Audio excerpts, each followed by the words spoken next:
नमस्कार. Good morning to all. मी Swati Patil madam. आज या व्हिडिओमध्ये आपण इलेक्ट्रोस्टॅटिक्स या विषयाबद्दल माहिती घेणार आहोत.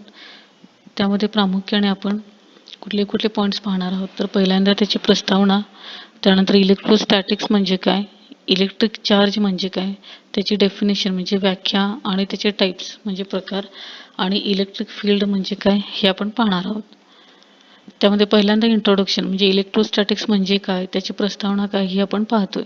त्यामध्ये पहिलं आहे, physics is a branch of science which deals with study of nature and the natural phenomenon in it. याचा अर्थ असा आहे, फिजिक्समध्ये आपण आपल्या सभोवताली घडणाऱ्या ज्या काही घटना आहेत किंवा घडामोडी आहेत किंवा जे काही लॉ आहेत त्या सगळ्याचा आपण अभ्यास करत असतो. Now in this topic we have to study the electric charge and its various law. या टॉपिकमध्ये किंवा या व्हिडिओमध्ये आपण इलेक्ट्रिक चार्ज म्हणजे काय आणि त्याच्याशी निगडित असणारे काही वेगवेगळे लॉ आहेत ते आपण पाहणार आहोत. त्यामध्ये प्रामुख्याने पहिल्यांदा आहे इलेक्ट्रोस्टॅटिक्स. त्याची व्याख्या अशी आहे, it is a branch of physics which deals with study of charges are at rest. इथं महत्त्वाचा शब्द आहे ॲट रेस्ट. आता इलेक्ट्रोस्टॅटिक्स यामध्ये आपण विभाजन करूया. इलेक्ट्रो हा पहिला शब्द आहे आणि स्टॅटिक हा दुसरा शब्द आहे. इलेक्ट्रो म्हणजे इलेक्ट्रिक चार्ज आणि स्टॅटिक याचा अर्थ आहे ॲट अ रेस्ट कंडिशन. याचा अर्थ एके ठिकाणी स्थिर असणं किंवा मोशनमध्ये नसणं. म्हणून इलेक्ट्रोस्टॅटिक्स कदाचित MCQ मध्ये यावरती क्वेश्चन येऊ शकेल. In electrostatic the electric charges are at rest condition. म्हणजे इलेक्ट्रोस्टॅटिक्समध्ये इलेक्ट्रिक चार्ज हे रेस्ट कंडिशनला असतात. यानंतर आपण इलेक्ट्रिक चार्ज म्हणजे काय हे पाहूया. इलेक्ट्रिक चार्ज हे दाखवण्याचं सिम्बॉल आहे एकतर कॅपिटल क्यू किंवा स्मॉल क्यू. काही पुस्तकांमध्ये कॅपिटल क्यू आहे, काहीमध्ये ते स्मॉल क्यू, दोन्हीही बरोबर आहे. याची व्याख्या अशी आहे, it is the basic particle of the electricity. इलेक्ट्रिसिटीचा हा एक बेसिक पार्टिकल आहे असं आपण म्हणू शकतो. It is denoted by letter capital Q or the small Q. हे दाखवण्याचं जे काही सिम्बॉल आहे ते एकतर कॅपिटल क्यू असेल किंवा स्मॉल क्यू असेल. It's a unit is coulomb, की जे दाखवताना आपण सी या लेटरने दाखवतो. आता कुलोम या सायंटिस्टनं किंवा या शास्त्रज्ञाने हे शोधलं म्हणून इलेक्ट्रिक चार्ज याचं जे काय आहे ते युनिट कुलोम असं आपण म्हणू शकतो. पहा, महत्त्वाचे घटक आहेत यामध्ये, कदाचित MCQ मध्ये क्वेश्चन येईल. इलेक्ट्रिक चार्ज याचं युनिट आहे कुलोम. कुलोम नावाच्या सायंटिस्टनं ते शोधलं म्हणून कुलोम. पहा, पुन्हा एकदा रिवाईज करा. It is the basic particle of electricity. इलेक्ट्रिसिटीचा हा एक महत्त्वाचा किंवा बेसिक पार्टिकल आहे, मूळ घटक आहे असं आपण म्हणू शकतो. It is denoted by letter capital Q or the small Q. ते दाखवण्यासाठी आपण कॅपिटल क्यू किंवा स्मॉल क्यूचा वापर करू शकतो. इट्स युनिट इज कुलोम, की जे आपण सी या लेटरने दाखवतोय. महत्त्वाचं वाक्य आहे, इट्स युनिट इज कुलोम. त्यानंतर पुढे आपण इलेक्ट्रिक चार्जची एक आकृती पाहूया. यामध्ये आपल्याला प्रामुख्याने दोन इलेक्ट्रिक चार्ज पाहायला मिळतात. एक आहे तो पॉझिटिव्ह इलेक्ट्रिक चार्ज, की जो आपण आकृतीमध्ये अशा पद्धतीने दाखवतो. दुसरा आहे तो निगेटिव्ह इलेक्ट्रिक चार्ज, की जो आपण अशा पद्धतीनं दाखवू शकतो. पहा, आता आपण पुढं इलेक्ट्रिक चार्जचे टाईप्स पाहूया. That is types of charges. There are two types of charges. Electric चार्जचे दोन प्रकार आहेत. पहिलं पॉझिटिव्ह चार्ज, की जे आपण प्लस क्यू किंवा प्लस स्मॉल क्यू असं दाखवू शकतोय. दुसरं आहे ते निगेटिव्ह चार्ज म्हणजे वजा किंवा ऋण, की जे आपण वजा कॅपिटल क्यू किंवा वजा स्मॉल क्यूनं दाखवतोय. या अगोदरच्या डायग्राममध्ये आपण हे दोन्ही दाखवले. पॉझिटिव्ह चार्ज हा आपण अशा पद्धतीने दाखवतो की ज्यामध्ये अधिक चिन्ह असतं, आणि दुसरा आहे तो निगेटिव्ह चार्ज की ज्यामध्ये तुम्ही वजा चिन्हाचा वापर करू शकता. त्यामुळे टाईप्स ऑफ चार्जेस हे आपण टू टाईप्स ऑफ पाहू शकतोय. इलेक्ट्रिक चार्जेसचे दोन प्रकार आहेत. पहिला आहे तो पॉझिटिव्ह चार्ज, दुसरा आहे तो निगेटिव्ह चार्ज. आता याचीच एक आकृती आपण पाहणार आहोत, पण त्याआधी एक महत्त्वाची नोट आहे की ज्यामध्ये ही वाक्य तुम्ही लक्षात ठेवा. There is a force of attraction between two different charges. दोन विरुद्ध इलेक्ट्रिक चार्जेसमध्ये फोर्स ऑफ अट्रॅक्शन असते किंवा आकर्षण असतं. आणि there is a force of repulsion between two same charges. दोन समान चार्जेसमध्ये तिथं फोर्स ऑफ रिपल्शन असतोय किंवा तिथं तुम्ही टू अट्रॅक्ट म्हणजे एकमेकाला आकर्षित करणं, आणि टू रिपेल याचा अर्थ एकमेकांपासून दूर जाणं किंवा त्याला पराकर्षण असं सुद्धा म्हटलं जातं.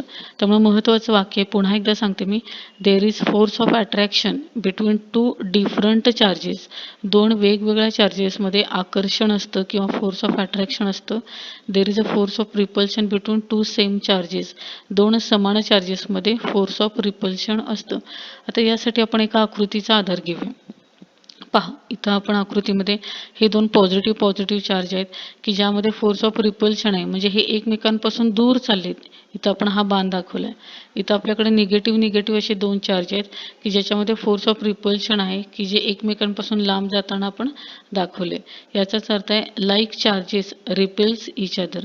कोणतेही दोन लाईक चार्जेस असतील तर ते एकमेकांपासून नेहमी लांब जात असतात. त्याला पराकर्षण असं सुद्धा म्हटलं जातं. त्यामुळे हे वाक्य लक्षात ठेवा. कदाचित MCQ मध्ये क्वेश्चन येईल, like charges repels each other. आता पुढे आपण म्हणूया opposite charges attract with each other. आता दोन अपोजिट चार्जेस आपल्याकडे आहेत, एक आहे ते प्लस, दुसरं आहे ते मायनस.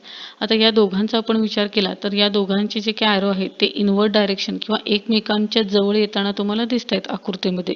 त्यामुळे आपण असं म्हणू शकतो अपोजिट चार्जेस अट्रॅक्ट. कोणतेही दोन विरुद्ध जे काही चार्ज असतील ते एकमेकांना आकर्षित करतात.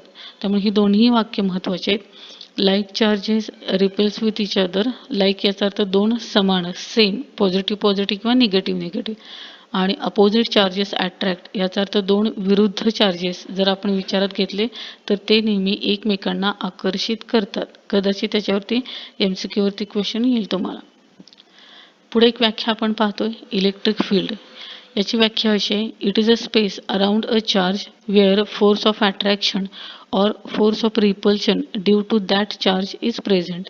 याचा अर्थ असा आहे, एखाद्या चार्जच्या सभोवताली असणारी ही अशी जागा आहे की जिथं एकतर फोर्स ऑफ अट्रॅक्शन किंवा फोर्स ऑफ रिपल्शन हा अस्तित्वात असेल.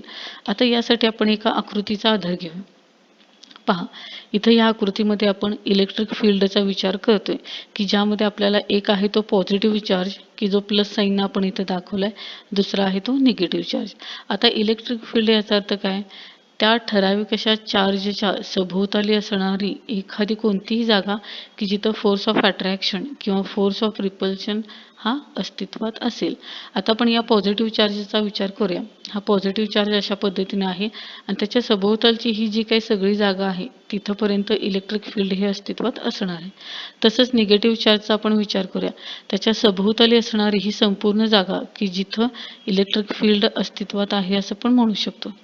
आता समजा आपण असं केलं, पॉझिटिव्ह आणि निगेटिव्ह चार्ज हे एकमेकांच्या जवळ ठेवले तर तिथं दोघांमध्ये फोर्स ऑफ अट्रॅक्शन असणार आहे, कारण दोघं विरुद्ध आहेत.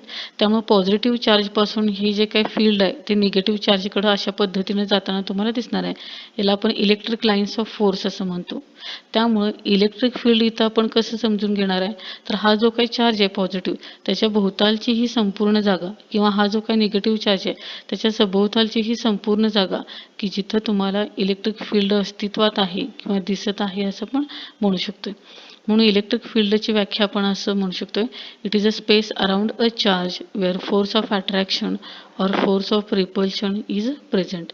त्या ठराविक अशा चार्जच्या सभोवताली असणारी अशी जागा की ज्याच्या भोवताली एकतर फोर्स ऑफ अट्रॅक्शन किंवा फोर्स ऑफ रिपल्शन हा अस्तित्वात असेल. तर विद्यार्थ्यांनो, अशा प्रकारे आज आपण या व्हिडिओमध्ये इलेक्ट्रोस्टॅटिक्स म्हणजे काय त्याची व्याख्या पाहिली, तसंच इलेक्ट्रिक चार्ज म्हणजे काय त्याची व्याख्या आणि त्याचे प्रकार पाहिले आणि इलेक्ट्रिक फील्ड म्हणजे काय ही त्याची व्याख्या आणि आकृती आपण पाहिलेली आहे. आता पुढील व्हिडिओमध्ये आपण कुलोम्ब्स लॉ म्हणजे काय पाहणार आहोत आणि त्याचे काही ॲप्लिकेशन्स आहेत ते आपण पाहूया. धन्यवाद.